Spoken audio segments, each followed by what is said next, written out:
It's Monday, September 8th. The NFL has finally kicked off. Welcome to Scouting the League, a really good weekend of games across the NFL landscape that we will talk a little bit about while Oklahoma flexed their muscles against Michigan in the college game. A few close calls in the college for some of these top colleges, but for the most part, teams put up some big numbers. But today, we are going to focus in on what has become in the scouting world a major story. That is the restrictions at the University of North Carolina and brought by proxy scouting restrictions across the country. But before we do that, though, let me remind you to like, subscribe, share this podcast wherever you are listening and watching. Apple Podcasts, Spotify, or that video portion over on YouTube. Hit those like and subscribe buttons. Most importantly, if you're listening, if you're watching it, then you know somebody else that should be listening and watching as well. Share it with a friend. Make sure you do that. Continue to get the word out on Scouting the League. I am Rodrik David. At Right Step ADV is where you can find me. rsafootball.com is my website. Agents that just passed the agent exam, make sure you head over there. Hit me a message there. Hit me a message on X or wherever you can. Get to know the landscape of what is scouting and what you need to know as you get into your first full season as an NFLPA certified agent. Congratulations. Now continue to get that work done. Joined every week with Neil Stratton. Inside the League is where you can find Neil, InsideTheLeague.com. Really excited for episodes this week with Aaron Hodges of Alabama as we talk about that program, where he's been, a bunch of stops along the way. Really fascinating conversation. Also excited to talk with Fran Duffy of All City Sports. We will be talking defensive backs, his big board, who he likes. Have a question for Fran, have a question for me. Hit us up, let us know. You can find us on X. Also want to direct you over to thescoutingcommunity.com. Scouts, we are really going to hit on stuff that is going to affect you and hopefully help you on today's episode. More you want, more resources, data, information, resources. All of it can be found at thescoutingcommunity.com, helping scouts where I can, where maybe you need to be a little bit quieter with your voice. Let me do it for you. Let me do some heavy lifting.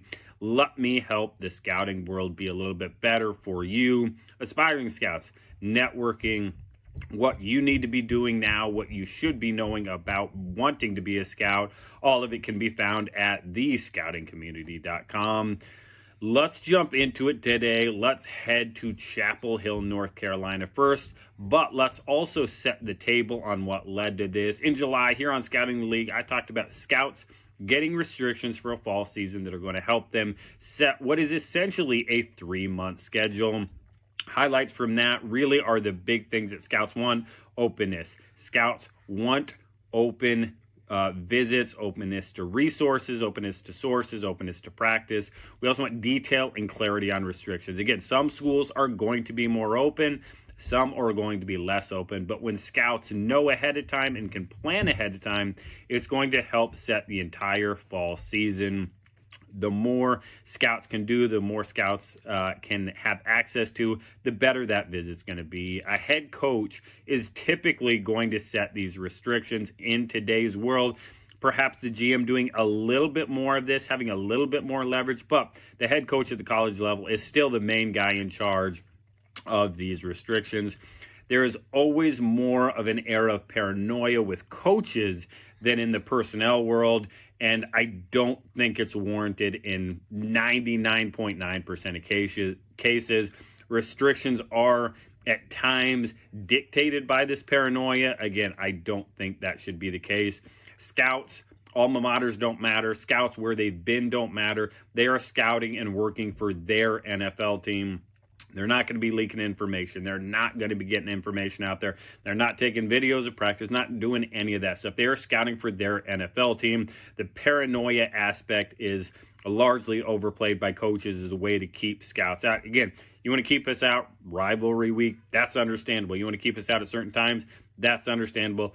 Get it out there, but again, allow access most of the year. I remember back in the Midwest, some of the worst visits used to be Michigan State under Mark D'Antonio.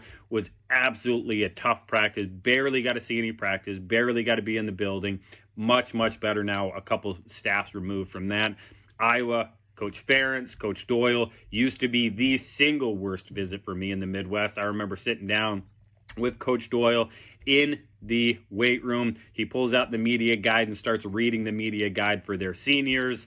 Again, scouts can sit there and read the media guys. We want information on what their personality's like. What are the people like? Again, it was the single worst visit. You walk away, you're sitting in your scouts room, separated from every coach. You're told not to talk to coaches.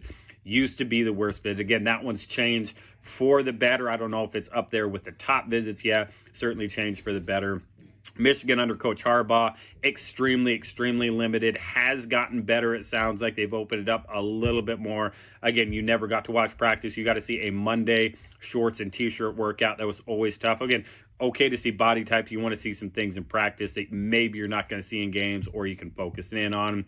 Outside of the Midwest, Brian Harsin at both Boise and Auburn used to be one of the worst visits that scouts talked about across the country. And it sounds like this year, along with North Carolina, Rutgers puts on a pretty face, maybe gives out lunch, maybe has the appearance of being open, really provides nothing of value to scouts, no sources, no access to information. Yes, here on this podcast, I'm going to name names from here on. I want to help scouts in the scouting world. I also want to give shout outs and give schools that are doing a really good job some props as well. So again, scouts, pro liaisons out there, let me know who needs to be called out on a negative or positive way. We will put them on notice. We want scouts to have the access they need to be able to do the job that they're being paid to do, that they're really working hard to do. At the end of the day, a scout must be able to get in the building to ask questions. Scouts are essentially the initial interviews in a $1 million job offer. They set the table for the CEO, who is the GM. The info they are getting now dictates what is being asked from here until the draft. Here at the Combine, at pro days, at private workouts, at visits, everything being done during the fall season sets the table for that. Yes, the film is number one. The film always matters, but character, medical, academics, NIL considerations, all matters. That's going to lead to questions, which is going to help evaluate that prospect. In Chapel Hill, it sounds like Patriots have zero access to the school. Absolutely unacceptable for Bill Belichick, who will be in the Hall of Fame and Ring of Honor there at Foxborough. Absolutely no reason other than pettiness. And again, Bill just, I'd imagine laughs about it a little bit. Unfortunately for Bill, the greatest head coach of all time, in my opinion. Don't let off-field, petty, whatever it is, get in the way of you doing your job and running that North Carolina program. It also sounds like really limited access perhaps for Broncos scouts, former scout Francie Jordan, pro liaison there. Again, I know the Broncos staff. I believe they were all friendly with Francie. I don't believe there's any bad blood there. So again, I don't know where that one's coming from. No reason for any of this. Be professional. The scouts are professional. If you're not a professional scout, you should be called out as well. If you're not a professional visit, you should be called out as well. And this is where I'm going to say agents now have a little bit of pull. Agents with the portal now have some pull and have an opportunity to help scouts out, which could be really good for relationships. Back when it was only recruiting, selling a kid on NFL access was probably not as big a deal as it is now. Again, you're talking 3, 4, 5 years down the road. Agents now, if you have a kid that's thinking about transferring up, thinking about transferring over, if a scout is not going to be able to get access to information on that kid and maybe they're 1 year at a Power 4 school, it's going to hurt them. It will make it harder for you as an agent in the spring. It's going to make it harder for the player in the spring when it comes down to moving the players up and down the board, standing on the table, thinking about signing that players in UDFA. Unknowns are always going to hurt a kid more than negative knowns. Unknowns are the number one thing that scouts and teams do not want. An unknown, it just simply can't happen. You're more likely, hey, we don't know everything about this player. We can't even think about bringing them in. Agents, you want to garner some goodwill with scouts, use some leverage. Call the GM there in Chapel Hill, Mike Lombardi. Let him know you and your players are aware. There's only 32 teams, only so many NFL roster spots. When it's close, when you're thinking, hey, maybe it's North Carolina, maybe it's North Carolina State, maybe it's Clemson, maybe it's another school in the area. Hey, we know who's open, we know who's not. That is going to affect the decisions. Agents, a spot where you can flex a little bit of muscle. garner some goodwill with some of these scouts, and I can almost guarantee it's going to be a good thing. UNC, you've got to be better than this. Bill, you've got to be better than this. North Carolina, Rutgers, whoever it is, be a good visit for scouts. We'll give you a shout out on here. Hey, maybe we'll even bring you on and have you talk about it. Have you talk about the changes you're making to make you a really good visit for these NFL scouts. Moving on to the NFL, week 1 rolling along, one more game left. My big question, why so many passes? As the games rolled through the weekend, teams fought for that 1-0 mark. I was quite surprised by the number of 40-plus pass attempts, quarterbacks in games where, man, they feed the rock to the running back. You got a couple of them in the stable. 6 quarterbacks with more than 40 pass attempts, another 8 with 34 or more pass attempts. Again, we know that defenses are usually a little ahead of offenses. Certainly showed run the ball. Pass attempts may be dictated by the game and score. Yes, we understand that. Still, shouldn't have been the case for some of these, 40-plus pass attempts. Coming out of a year, we saw their running back market flush. We saw some of these offenses where, man, you could say they have 2 number 1 running backs. Help your quarterbacks out. Put your quarterbacks in a position to take the pressure off of them. Run the ball. Teams that could run the ball, well, their quarterbacks, you look at their numbers, QBR, passing touchdowns, all that kind of stuff, they were a bit more successful. So again, it's still a running game. You've got to be able to run the ball if you want to be successful. A couple big winners from week 1, as well as some coaches and front offices that are now firmly on that hot seat. The Indianapolis Colts. Congrats to everyone there. This was a franchise the media was ready to bury. Chris Ballard, Shane Steichen, head coach, Daniel Jones showed that he can be a quarterback that you win with in the NFL. Absolutely well done. Ballard, Steichen, silence the noise, get the team ready, went out and really dominated a Dolphins team. Congrats to you guys. Congrats to a really good front office there. Really happy for that Indianapolis crew. And on the other end, the Dolphins. Man, unfortunately, a big loser out of week 1. Coach McDaniel has to get that thing right ASAP. You've got to get that thing turned around. Just a performance that I think, really, really ugly week 1. I think the same thing can kind of be said for New York with the Giants. Daboll, Shane, that whole crew coming out and saying that, starting quarterback job is maybe up for debate. That's a bad look as well. Again, 2 spots, New York Giants, Miami Dolphins, really a bunch of questions moving forward. Aaron Rodgers and the Steelers, 4 touchdowns for Aaron, a narrow win. Looked more like that old Aaron that everybody expected in New York. Maybe he's going to show up in Pittsburgh. Maybe a little different traditional Steeler football, but winning close games, certainly something Mike Tomlin knows how to do. And how about Buffalo? A big win against Baltimore. Really, the question is how? How does Baltimore let 22 points get away from them in the fourth quarter? Really unacceptable. Josh Allen, really impressive. Lamar, you played well. You did the good things. Really a big fumble there late in the game from the running back. Got to be better. Really can't happen. Could have some big implications late in the year as that one gets down to tiebreaker time.